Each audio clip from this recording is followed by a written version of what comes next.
네, 오늘도 하나님 사모에서 말씀 사모에서 이 자리에 오신 성도님들에게 하나님만이 주실 수 있는 특별한 은혜를 부어 주시기를 주님의 이름으로 축복합니다. 얼마 전에 장례가 있어서 위로 예배를 인도하려고 이렇게 장례식장에 간 적이 있습니다. 그런데 이 돌아가신 집사님 그 영정 사진 옆에 그 자녀들이 그리고 손주들이 써놓은 편지가, 사랑의 편지가 그렇게 가득 놓여져 있었습니다.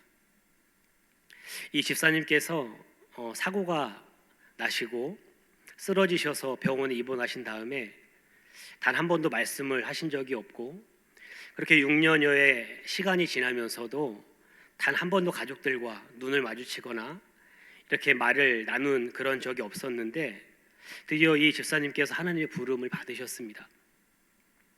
그래서 이 자녀들이 이 아버지를 향한, 할아버지를 향한 그 마음을 담아서 그 영정사진 옆에 이 편지를 써놨는데, 제가 가서 예배를 인도하고 나서 그 편지 내용들을 하나하나 이렇게 읽어보니까 그 아버지를 향한, 할아버지를 향한 애틋한 사랑 고백, 그동안 말로 할 수 없었던 그런 고백들이 그 편지에 가득 담겨져 있었습니다.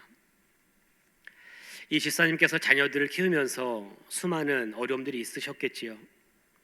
그래서 그 많은 시간들을 지나면서 자녀들과 함께했던 소중한 시간들이 있었기 때문에 자녀들에게도 그 시간이 참으로 소중한 시간이 아니었나 그렇게 생각해 봅니다. 또 그 편지들에는 어떤 내용이 있었냐면, 비록 아버지가 그 병상에서 아무것도 말씀하시지 않고 얼굴도 마주칠 수 없었지만, 그렇게 6년이나 가까운 시간 동안을 보내야 했지만 그래도 아버지가 거기 누워 계셔서 참 감사하다고, 아버지가 우리와 함께여서 나란히 걸을 수 있어서 참 감사하다는 그런 편지의 내용이 거기에 가득 담겨져 있었습니다. 그 시간이 얼마나 소중한 시간들이었는지 고스란히 저에게 전해져 왔습니다.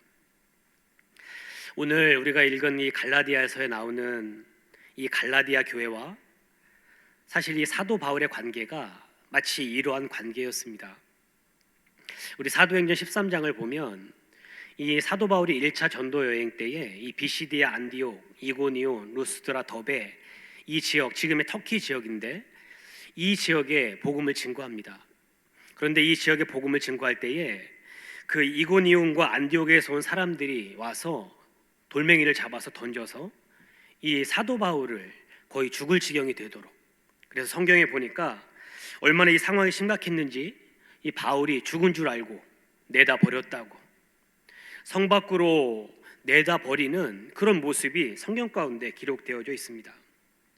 무슨 말입니까? 갈라디아 교회, 특별히 이 교회는 바울이 목숨 걸고 세운 교회입니다. 목숨 걸고 갈라디아 지방에서 복음을 전해서 그 복음의 씨앗이 자라나서 세워진 교회가 바로 갈라디아 교회였다는 것입니다. 가슴으로 낳은 교회, 영적인 아들들이 있는 이 교회, 얼마나 사랑스럽고 얼마나 생각할 때마다 기분이 좋았겠습니까? 이 갈라디아 교회에 이 바울은 갈라디아 교회를 향해서 이런 마음을 가지고 있었습니다. 더불어 이 갈라디아 성도들도 마찬가지였습니다. 오늘 읽진 않았지만 갈라디아서 4장 15절에 보니까 바울에게 눈이라도 빼줄 만큼 바울을 그렇게 신뢰하고 사랑했던 교인들이 바로 갈라디아 교회의 교인들이었습니다. 그래서 이 바울을 어떻게 사랑했냐면, 마치 천사를 대접하는 것처럼, 마치 예수님을 대접하는 것처럼 바울을 대했던 사람들이 바로 이 갈라디아 교인들이었습니다. 사실 이러한 관계라면 이 바울이 갈라디아 교회를 향한 마음, 그리고 바울을 향한 갈라디아 교인들의 그 마음을 확인해 보면, 사실 제가 초두에 말씀드린 그 아버지와 그 자녀들의 그 구구절절한 사랑 고백을 서로 이렇게 나누었던 것처럼, 사실 이 갈라디아 교회를 향한 이 바울의 편지도 사실 그래야지 마땅합니다. 우리 성경을 보면 이 바울 서신이 13권이 있지 않습니까? 바울이 쓴 성경이 13권인데 그 13권 중에서 이 대부분의 성경이, 대부분의 편지가 어떻게 시작하냐면 안부를 묻습니다. 그리고 너희에게 은혜와 평강이 있기를 원한다. 그 다음에 그 교회의 편지를 받는 그 교회의 성도들의 최근 현황에 대해서 들은 것에 대해서 내가 감사하고, 그리고 그 교회의 연약한 부분에 대해서 내가 이렇게 중보 기도를 하고 있다, 그런 내용으로 대부분의 편지가 기록이 되어져 있습니다. 그런데 오늘 우리가 읽은 갈라디아서는 조금 다릅니다. 은혜와 평강이 여러분에게 있기를 원합니다, 이렇게 이 고백이 마친 다음에 바로 본론으로 들어갑니다. 그리고 편지의 어투도 다른 편지들은 참 따뜻하고 정겹고, 그런데 이 갈라디아서는 어찌된 일인지 바울이 화가 난 것 같고 매우 놀라서 이 갈라디아 교회를 향해서 마치 화를 내면서 말하고 있는 듯한 그런 편지의 내용을 담고 있다는 것입니다. 왜 그렇겠습니까? 오늘 다 살펴보진 않았지만 이 갈라디아 교회에 급박한 문제, 아주 심각한, 영적으로 심각한 문제가 발생했기 때문입니다. 우리 오늘 본문 말씀 6절을 음성을 합하여 함께 읽겠습니다. 본문 6절입니다. 시작. 그리스도의 은혜로 너희를 부르신 이를 이같이 속히 떠나 다른 복음을 따르는 것을 내가 이상하게 여기노라. 아멘.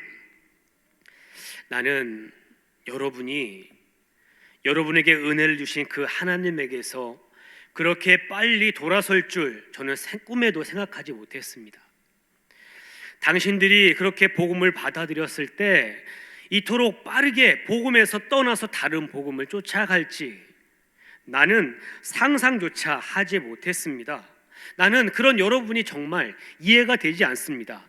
이런 책망으로 오늘 편지가 그렇게 시작되고 있습니다. 바울이 이 갈라디아 지방, 갈라디아 교회에 복음을 증거할 때에 이 복음을 들은 이 갈라디아 교인들이 눈물을 흘리며 나 같은 죄인을 살리신 그 은혜가 너무너무 감사해서 몇 날 며칠 하나님 앞에 울며 감사하며 자신을 구원해 주신 것에 대해서 하나님 앞에 고백하는 수많은 시간이 있었습니다. 그리고 나서 이제부터는 내 뜻대로 살지 않고 죄악된 이 모습대로 살지 않고 하나님의 뜻대로, 하나님의 사람으로 내가 믿음의 경주를 하겠습니다, 이렇게 결단을 하고 계속해서 그렇게 살아가고 있었습니다. 그렇게 정신없이 믿음의 경주를 막 정신없이 뛰다 보니까 어느 순간 드는 생각이 무엇이냐면 나는 왜 뛰고 있지? 나는 지금 왜 계속해서 지금 달리고 있지? 나는 저 사람들은 저렇게 편하게 그렇게 생활하고 있는데 나는 왜 이렇게 힘겹게 어렵게 이렇게 달려가고 있을까? 신앙적인 회의가 이들에게 찾아온 것입니다. 마치 모세를 따르던 출애굽한 이스라엘 백성들이 처음에는 이 홍해를 가르고 수많은 이적들을 보면서 우리를 구원해 주신 그 하나님의 은혜가 감사해서 하나님 감사합니다, 하나님 나를 애굽에서 건져 주셔서 감사합니다, 이렇게 고백했지만 광야의 시간을 지나고 매일매일 불확실성 앞에 서게 되니까 도대체 어디로 가야 되는지, 무엇을 먹어야 되는지, 이 밤을 어떻게 나야 되는지, 오늘 하루를 어떻게 지내야 되는지 그것을 알지 못하니까 이들이 그 고통스러운 결단 앞에서 무엇을 결단하게 되냐면 차라리 내가 노예였지만 차라리 내가 노예였던 그 애굽으로 돌아가는 것이 더 좋겠다. 하나님께서 나에게 이렇게 놀라운 능력을 행해 주셨던 것들은 다 뒤로 잊어버리고 그 불확실성 앞에, 인생의 어려운 문제 앞에 서게 되니까 차라리 애굽에 가서 사는 것이 더 좋겠다고 했던 이스라엘 백성들의 모습이, 바로 이 갈라디아 교인들의 모습이 이런 모습이었다는 것입니다. 사랑하는 성도님들, 사탄이 우리 인간을 유혹을 할 때 세 가지 방법을 사용한다고 합니다. 첫 번째는 우리 눈앞에 두렵고 떨리는 것, 핍박을 하고 그렇게 박해를 하고 두려운 것을 자꾸 보여줘서 그 앞에 굴복하게 하는 그런 겉으로 드러난 핍박을 하는 것이 첫 번째입니다. 두 번째는 무엇이냐면 스스로 죄를 짓게 해서 죄 가운데 머물다가 타락하게 하는 것, 그것이 우리를 유혹하는 사탄의 두 번째 방법입니다. 마지막 세 번째 방법은 무엇이냐면 우리에게 처음에 복음이 가장 귀합니다. 예수님을 믿고 복음이 가장 귀해서 복음에 따라서 복음에 의해서 결정하고 복음에 의해서 내 모든 것을 그렇게 하나하나 인도함을 받아가는데 어느 순간 사탄이 어떻게 하냐면 중요한 것처럼 보이는 것들을, 중요한 것처럼 보이는 어떤 진로, 돈, 권력 이런 것들을 딱 던져놓는 것입니다. 그러면 처음에는 복음이 가장 귀합니다 고백을 하지만 어느 순간 이것도 귀하고 이것도 귀하고 복음도 귀하고 돈도 귀하고 권력도 귀하고 이런 생각이 들면 사람들이 어떻게 되냐면 점점 복음은 내려놓고 복음이 아닌 다른 것을 쫓아가게 되는, 그래서 결국 복음을 잃어버리게 만드는 이 주변화 전략을 이 사탄이 마지막 전략으로 사용한다는 것입니다. 오늘 갈라디아 교인들이 이 주변화 전략에 지금 당한 것입니다. 다른 복음이 있습니다. 당신들이 들은 복음과 다른 것이 있습니다. 이렇게 두 가지 복음이 마치 경쟁하는 것처럼 사람들 앞에 제시가 되니까 이것이 맞을까? 이것이 맞을까 고민하다가 더 쉽고 더 좋은 것 같은, 내 입에 좋은 것 같은 그것들을 선택해서 그렇게 가더라는 것입니다.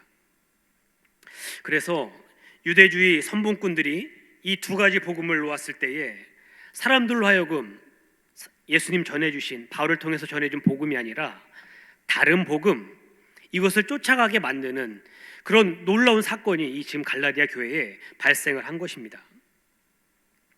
하지만 오늘 사도 바울은 무엇이라고 말하냐면 우리 7절부터 9절의 말씀을 우리 한 번 더 음성을 합해 읽겠습니다. 7절에서 9절입니다. 시작. 다른 복음은 없나니 다만 어떤 사람들이 너희를 교란하여 그리스도의 복음을 변하게 하려 함이라. 그러나 우리나 혹은 하늘로부터 온 천사라도 우리가 너희에게 전한 복음 외에 다른 복음을 전하면 저주를 받을지어다. 우리가 전에 말하였거니와 내가 지금 다시 말하노니 만일 누구든지 너희가 받은 것 외에 다른 복음을 전하면 저주를 받을지어다. 아멘. 바울은 갈라디아 교인들 향해서 다른 복음은 없습니다. 여러분, 내가 힘주어서 말하는데 다른 복음이라고 하는 것은 없습니다. 지금 힘주어서 바울이 지금 갈라디아 교인들을 향해서 선포하고 있는 것입니다. 자신이 가슴으로 나온 영적인 자녀들, 특별히 자신이 너무나도 목숨 걸고 세웠던 이 교회의 성도들이 예수의 복음 외에 다른 복음을 쫓아가는 것을 보니까 이 바울의 눈에서 피눈물이 나는 것입니다. 그래서 영적인 분노를 가지고 무엇이라고 말하냐면 다른 복음을 쫓아가는 자들은 저주를 받을 것이라고, 내가 전한 복음 외에 다른 복음을 쫓아가게 되면 저주를 받게 될 것이라고 지금 바울이 두 번이나 저주라는 단어를 사용해서 강력하게 지금 선포하고 있습니다. 사랑하는 성도님들, 복음을 믿느냐 또 다른 복음을 믿느냐, 사실 이것이 비슷한 것 같지만 그렇지 않습니다. 복음이 있고 다른 것은 복음이 아닌 것입니다. 그래서 사실 이것의 문제는 어떤 지식의 문제, 어떤 것을 알고 모르고의 문제가 아니라 이것은 죽느냐 사느냐, 천국 가느냐 지옥 가느냐의 문제가 달린 문제이기 때문에 바울이 이 문제 앞에서는 결코 타협하지 않고 다른 복음은 없습니다. 여러분에게 다른 복음은 없습니다. 지금 강력하게 선포하고 있는 것입니다. 다시 말하면 예수 그리스도의 복음이 가장 귀하다고 말했던 여러분이, 예수의 복음이 내 삶의 전부라고 했던 여러분이 어떻게 이렇게 빨리 변할 수 있습니까? 그렇게 복음 앞에서 감사하며 내 평생 이 은혜를 갚겠다고 말하던 당신들이 어떻게 이렇게 복음을 떠나서 복음이 아닌 것을 쫓아갈 수 있느냐고 바울이 지금 말하고 있는 것입니다. 여러분, 이것은 다른 복음을 따르는 것이 아니라 이것은 죽느냐 사느냐의 문제가 달린 것인데 당신들은 어떻게 이러한 중대한 결정을 이렇게 섣불리 할 수 있습니까? 어떻게 이렇게 쉽게 할 수 있는 것입니까? 바울이 여러분에게 과연 여러분이 믿는 복음의 무게는 어느 정도냐고 지금 갈라디아 교인들 향해서 묻고 있는 것입니다. 사랑하는 성도님들, 한번 따라해 보겠습니다. 변하는 세상, 변하지 않는 복음. 한 번 더요. 변하는 세상, 변하지 않는 복음. 세상이 아무리 달라져도, 세상의 문화, 시대, 환경이 다 달라진다 해도 복음만큼은 변하지 않는 줄로 믿습니다. 복음은 변하지 않고 예수님 그때부터 지금까지 단 하나의 복음, 유일한 복음, 예수 그리스도의 복음만이 우리에게 있는 줄로 믿습니다. 다른 복음을 전하는 자들이 바울의 복음을 무너뜨리려고 하니까 무엇을 공격하겠습니까? 바울을 공격하기 시작합니다. 그러면서 바울의 무엇을 공격하냐면 바울의 사도성을 의심하게 만드는 것입니다. 왜냐하면 바울이 전한 복음이 있지 않습니까? 그런데 그 권위가 이 바울의 사도성에서 왔는데 이것을 무너뜨리려면, 바울의 권위를 무너뜨리면 이 복음도 무너지는 것입니다. 그래서 이 바울의 복음을 무너뜨리려고 이 다른 복음을 전하는 자들이 이렇게 말합니다. 사실 여러분에게 복음을 전해준 사도 바울은 사도라고 불리지만 엄밀한 의미에서 사도 바울이 사도가 맞습니까? 여러분, 사도는 예수님과 함께 생활을 했거나 예수님께 가르침을 받아서 예수님께 직접 전하라고, 복음을 전하라고 직분을 받은 자들이 사도인데, 그런데 생각해 보시면 바울이 예수님과 함께한 시간이 있습니까? 바울이 예수님께 그 직분을 받은 그런 경험이 있습니까? 그렇다면 어떻게 됩니까? 바울도 예루살렘 사도로부터 복음을 전해듣지 않았겠습니까? 그런데 우리에게는 이 바울이 들은 복음보다 더 오리지널, 원판의 복음이 우리에게 있습니다. 이렇게 말을 하니까 사람들이 다른 복음을 전하는 자들의 말에 혹하게 된 것입니다. 그래서 바울은 이 갈라디아 교회에 편지를 하면서 자신의 사도성이 공격을 받으니까 그것에 대해서 항변을 하면서 오늘 이렇게 말씀합니다. 오늘 본문 1절을 우리 한 번 더 음성을 합해 읽겠습니다. 시작.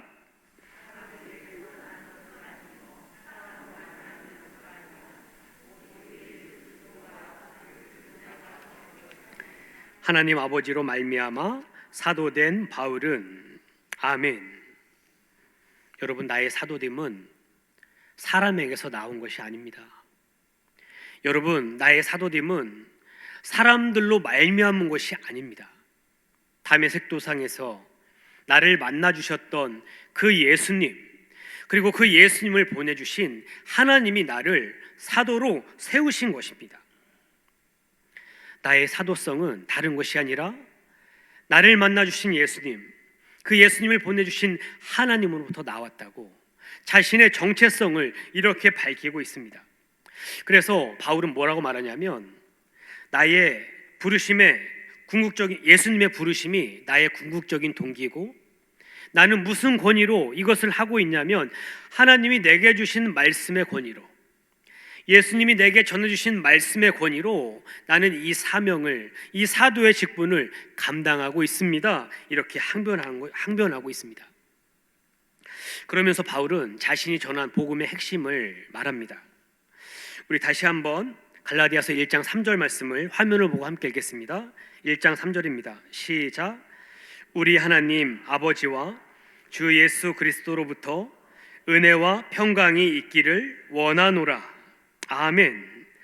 우리 하나님 아버지와 주 예수 그리스도로부터 은혜와 평강이 있기를 원하노라. 바울은 자신이 전한 복음의 핵심을 두 단어로 요약을 합니다. 그것은 무엇이냐면 은혜와 평강입니다. 한번 따라해 보겠습니다. 은혜와 평강. 은혜와 평강. 내가 여러분에게 전한 복음의 핵심은 하나는 은혜이고 하나는 평강입니다. 이것을 잘 기억하십시오. 내가 여러분에게 전한 복음은 하나는 은혜이고 하나는 평강입니다. 이렇게 바울이 자신이 전한 복음의 핵심을 다시 한번 갈라디아 교인들에게 지금 상기시키고 있습니다. 그러면 이 복음, 은혜와 평강 중에서 은혜를 먼저 살펴보겠습니다. 먼저 복음은 한마디로 말하면 하나님의 은혜를 전하는 것입니다. 요즘에 전도부에서 전도를 열심히 하고 있는데 그것을 다른 말로 하면 하나님의 은혜를 전하는 것입니다. 복음은 다른 것이 아니라 하나님이 우리에게 주신 그 은혜를 전하는 것이 바로 복음입니다. 그래서 복음이 하는 가장 중요한 역할은 무엇이냐면 하나님의 은혜를 우리에게 가르쳐 줍니다. 은혜가 무엇인지, 내게 베풀어 주신 은혜가 도대체 무엇을 뜻하는 것인지 그것들을 우리에게 알려줍니다. 그리고 우리가 그 은혜를 누리게 합니다. 그리고 그 은혜 안에 살게 하는 것이 복음의 가장 중요한 역할입니다. 은혜를 가르쳐 주고요, 은혜를 누리게 하고 은혜를 살게 하는 것, 그것이 바로 복음의 역할입니다. 그런데 이것은 우리가 살아가는 이 세상의 삶과는 완전히 정반대의 삶입니다. 우리가 살아가는 삶이 은혜의 삶이라면 세상의 삶은 전혀 다른 그런 삶의 방식으로 살아갑니다. 세상은 어떠한 방식으로 살아가냐면 태어나서 죽을 때까지 점수를 매깁니다. 당신은 50점이네요. 당신은 70점이네요. 당신의 삶을 보니까 당신은 90점이네요. 평생토록 태어나면서부터 죽을 때까지 점수를 매기면서 살아가는 인생이 바로 우리가 살아가는 이 세상입니다. 그래서 모든 사람이 어떻게 하면 나는 더 좋은 조건을 가질 수 있을까? 나는 어떻게 하면 더 좋은 자격을 가지고 있을까? 그것을 얻으려고 평생을 발버둥 칩니다. 그런데 사랑하는 성도님들, 이렇게 살아가는 삶에 만족이 있습니까? 이렇게 살아가는 삶에 과연 행복이 있습니까? 내가 나를 봐도 이렇게 부족하고 이렇게 실망스러운데 세상이 가지고 있는 그 눈, 세상에 바라보는 그 관점으로 나를 바라보면 내 모습이 어떻습니까? 절망과 한숨만 가득한 그런 경험만 가득한 것이 이 세상을 살아가는 우리의 삶이라는 것입니다. 그런데 이런 세상이 아니라 하나님 편에 서게 되면 어떤 일이 일어납니까? 아무런 자격도 조건도 없는 나를 하나님께서 값없이 예수 그리스도의 은혜로 건져주셔서 이 세상에서는 한 번도 경험하지 못한 그런 행복, 그런 만족을 예수님 안에, 은혜 안에 살게 하도록 우리를 이끌어 가게 하신다는 것입니다. 우리를 사랑하시기에, 이렇게 부족하고 연약한 나를 사랑하시기에 자신의 하나뿐인 아들을 십자가에 내어주시기까지 그렇게 우리를 사랑하셨다고, 그래서 너는 너무나도 존귀하다고, 내가 너를 너무 사랑한다고, 나의 아들의 핏값을 주고 샀기 때문에 내가 너를 너무 귀중히 여긴다고, 이 은혜 안에서 우리가 그런 말씀을 듣게 된다는 것입니다. 우리 옆에 분에게 한 번 더 이렇게 인사하겠습니다. 당신은 존귀한 사람입니다. 당신은 특별한 사람입니다. 사랑하는 성도님들, 저항할 수 없는 그 은혜, 아무런 자격도 조건도 없는데 그냥 나를 사랑해 주신, 나를 사랑하기 때문에 나에게 찾아와 주신, 나를 사랑하기 때문에 내가 믿도록 역사해 주신, 나를 사랑하기 때문에 내가 이 모든 복음의 내용들이 믿어지고 그것 때문에 하나님을 예배할 수 있도록 만들어 주신 그 은혜 앞에 서게 되면 세상에서 느낄 수 없는 기쁨, 세상에서 알 수 없는 그 만족을 비로소 알게 된다는 것입니다. 저항할 수 없는 그 은혜, 무조건적인 그 사랑 앞에 서게 되면 세상에서 경험할 수 없는 그 놀라운 사랑 앞에 우리가 다시 서게 된다는 것입니다. 오늘 본문 4절이 이것에 대해서 말씀하고 있습니다. 우리 4절 말씀을 한 번 더 음성을 합혀 읽도록 하겠습니다. 시작. 그리스도께서 하나님 곧 우리 아버지의 뜻을 따라 이 악한 세대에서 우리를 건지시려고 우리 죄를 대속하기 위하여 자기 몸을 주셨으니. 아멘. 복음의 핵심을 이 4절의 말씀이 분명하게 기록을 하고 있는데, 이것이 한국어로 이렇게 번역이 되다 보니까 이 순서가 좀 바뀌었습니다. 이 헬라어에 보면은 우리 신약 성경의 원어가 헬라어지 않습니까? 이 헬라어에 보면 이 순서가 지금 우리가 읽은 이 순서가 아니라 지금 화면에 나오는 이 순서대로 나와 있습니다. 화면 한번 띄워주세요. 네, 첫 번째 1번 같이 읽어볼까요? 시작. 예수 그리스도께서 우리 죄를 대속하기 위하여 자기 몸을 주셨다. 네, 한 번 더요. 시작. 예수 그리스도께서 우리 죄를 대속하기 위하여 자기 몸을 주셨다. 네, 둘째, 시작. 몸을 주신 결과로 모든 믿는 자들이 악한 세대로부터 건짐을 받았다. 세 번째, 이 모든 일이 하나님 아버지의 뜻을 따라 일어났다. 아멘. 이 헬라어 순서를 따라서 이 본문을 읽게 되면 이 본문이 말하는 있는 것이 무슨 뜻인지 더 명확하게 우리에게 다가온다는 것입니다. 예수님께서 우리 죄를 대속하기 위해서 자기 몸을 주셨습니다. 그리고 우리에게 그 몸을 주셨기 때문에 그 결과로 이 악한 죄로부터 건짐을 받았습니다. 그리고 이 모든 것이 하나님의 뜻 가운데 이루어졌다고, 이것이 복음이라고 오늘 성경이 우리에게 말씀하고 있습니다. 사랑하는 성도 여러분, 내가 받은 구원의 근거가 내가 가진 어떤 자격, 어떤 조건이 아니라는 것입니다. 내가 가진 구원이 어디에 근거하고 있습니까?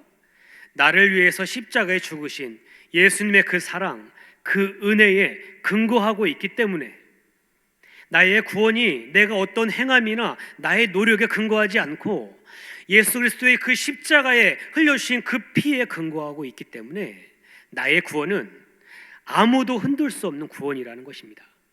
한 번 더 따라해 보겠습니다. 아무도 흔들 수 없는 나의 구원, 아무도 흔들 수 없는 나의 구원, 아무도 흔들 수 없는 나의 구원. 아무런 자격도 조건도 없는 우리를 건져주신 그 복음 때문에, 그 은혜 때문에 저와 여러분들이 이 자리에 있는 줄로 믿습니다. 그래서 이것이 우리에게 복음입니다. 내가 조건이 있어서가 아닙니다. 내가 자격이 있어서가 아니라 아무런 자격도 조건도 없는데 하나님이 나를 사랑해 주셔서 나를 구원해 주신 것, 그래서 그것이 우리에게 복음의 소식입니다. 우리는 늘 이 세상을 살아가면서 좋은 조건을 가져야지, 어떤 자격을 가져야지 대접받는 그런 세상 가운데 매일매일을 살아갑니다. 오늘 이 밤에 바라기는 우리 성도님들이 하나님 주신 이 은혜, 하나님 주신 이 은혜로 우리의 피곤한 몸을 마사지할 수 있기를 주님의 이름으로 축복합니다. 복음 앞에 서야, 그 복음 앞에 설 수 있을 때 비로소 세상을 이길 힘을 우리가 얻게 된다는 것입니다. 우리가 이 은혜를 깨닫게 되면 우리 삶에 두 번째 평강의 열매가 맺게 됩니다. 은혜, 복음의 핵심이 은혜와 평강이라고 했습니다. 이 무조건적인 하나님의 그 사랑과 은혜를 깨닫게 되면 우리 삶 가운데 평강이라는 열매가 맺어지게 됩니다. 그런데 이 평강이라는 열매는 하나님과 우리 사이에도 맺어지지만 인간과 인간들 사이에 그런 평강의 열매가 맺어지게 된다는 것입니다. 그래서 평강은 예수 안에 있는 은혜 때문에 누리는 축복, 그것이 바로 평강이라고 할 수 있습니다. 저는 지난주에 저희 교구에 있는 한 집사님 사업장을 방문하게 되었습니다. 그런데 이 사업장을 방문하면서 이것이 은혜고 이것이 평강의 열매구나, 이것이 은혜와 평강이구나 하는 그런 경험을 하게 되었습니다. 이 집사님께서는 젊으셨을 때부터 이 가정의 경제를 돕느냐고 열심히 일해오신, 지금도 열심히 일하고 계신 집사님이십니다. 열심히 일해서 집안 돕고 동생들 뒷바라지 하느라고 그렇게 많은 시간을 보냈던 집사님이 바로 이 집사님이셨습니다. 이 집사님의 어머님께서는 저기 사당이라고 하는 이 사당도 있지 않습니까? 그 사당에서 아주 유명한 전도왕이셨는데 이렇게 늘 열심히 일하는 딸이 교회 나오지 않는 것 때문에 늘 마음 아파하면서 야, 제발 같이 교회 가자, 너도 예수님 믿고 우리 함께 이 평안함을 누리자, 이런 이야기를 많이 들었던 그런 집사님이십니다. 그런데 늘 나는 열심히 일하니까, 나는 우리 가족들을 열심히 이렇게 생계를 책임져야 되니까, 나는 동생들 뒷바라지 감당해야 되니까 나는 일하느냐고 교회 갈 수 없다고 그렇게 핑계를 대면서 계속해서 교회를 가지 않았습니다. 그러다가 남편을 만나 결혼을 했고 돈 잘 벌어오는 이 남편 때문에 아주 편안하게 그렇게 그렇게 편안하게 살아가는 삶이 있었습니다. 그러다가 남편이 어떤 일을 하다가 빚을 져서 그 빚 때문에 아주 큰 집에서 여유 있게 살다가 좀 작은 집으로 이사를 하게 되었습니다. 그리고 15년 전, 지금부터 한 15년 정도 전에 남편이 갑작스럽게 세상을 떠나면서 갑작스럽게 이 어린 두 형제를 키워야만 하는, 혼자 이 두 형제를 키우고 생계를 책임져야 되는 그런 상황에 처하게 된 것입니다. 그런 어려운 상황에 처하게 되니까 하나님을 찾게 되더랍니다. 그래서 하나님, 저 어떻게 합니까? 하나님, 이 두 아들 이렇게 어린데 저 혼자 어떻게 하면 좋겠습니까? 하나님께 그렇게 울부짖기 시작했습니다. 하나님께 매달리고 어찌할 바를 몰라서 울고 있는 집사님에게 하나님께서 찾아오셨습니다. 하나님이 이 집사님 옆에 찾아오셔서, 딸아, 두려워하지 말아라. 내가 너와 함께 하겠다. 딸아, 두려워하지 마라. 내가 너와 함께 하겠다. 그 놀라운 경험을 집사님이 그렇게 하게 됩니다. 그리고 나서 하나님의 은혜가 집사님에게 들어가니까 그 마음에 용기가 나기 시작합니다. 그동안 어떻게 살아야 될지 알지 못했는데 하나님 주신 용기가, 하나님이 붙잡아 주시겠다고, 내가 너와 함께 하겠다는 그 약속의 말씀이 들리기 시작하니까 하나님 주신 손기술이 있었는데 그것을 가지고 기술을 배워서 작은 사업장을 그때 차려서 지금까지 운영을 하고 계십니다. 어려운 순간이 왜 없었겠습니까? 어려울 때마다 하나님을 붙잡고, 하나님 좀 붙잡아 달라고, 하나님 제발 저를 좀 살려달라고, 하나님 이거 좀 응답해 달라고, 이거 맞춰야 되는데 하나님 돈이 필요한데 어떻게 합니까? 하나님께 매달리면서 수많은 응답을 받아서 그것을 지금도 매일매일 경험하고 있는 집사님의 간증을 제가 거의 1시간 반 동안 계속해서 그 이야기를 듣고 왔습니다.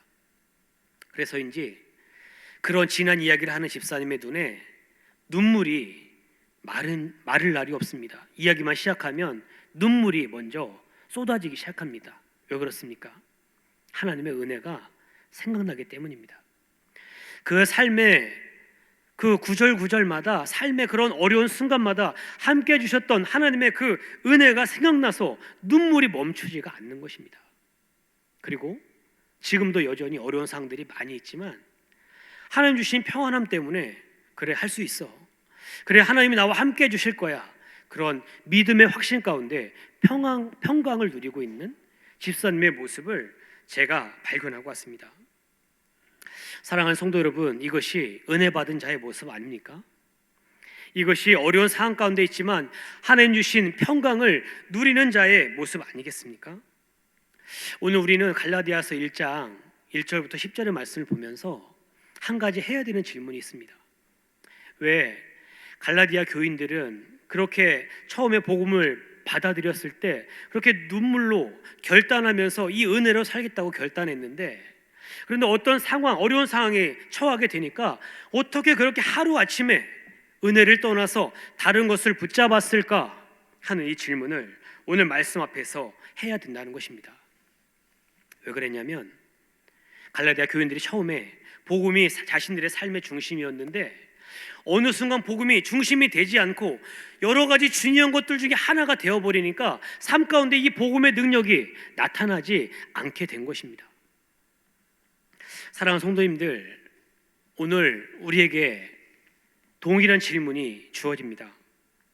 사랑하는 성도님들, 우리 다시 한번 복음 앞에 설 수 있기를 주님의 이름으로 축복합니다. 여러분에게 복음이 무엇인지, 나에게 주신 하나님의 은혜는 무엇인지, 하나님이 내가 살아가는 삶이 어떤 삶을 살기를 원하시는지 말씀 앞에, 복음 앞에 설 수 있으셔야 합니다.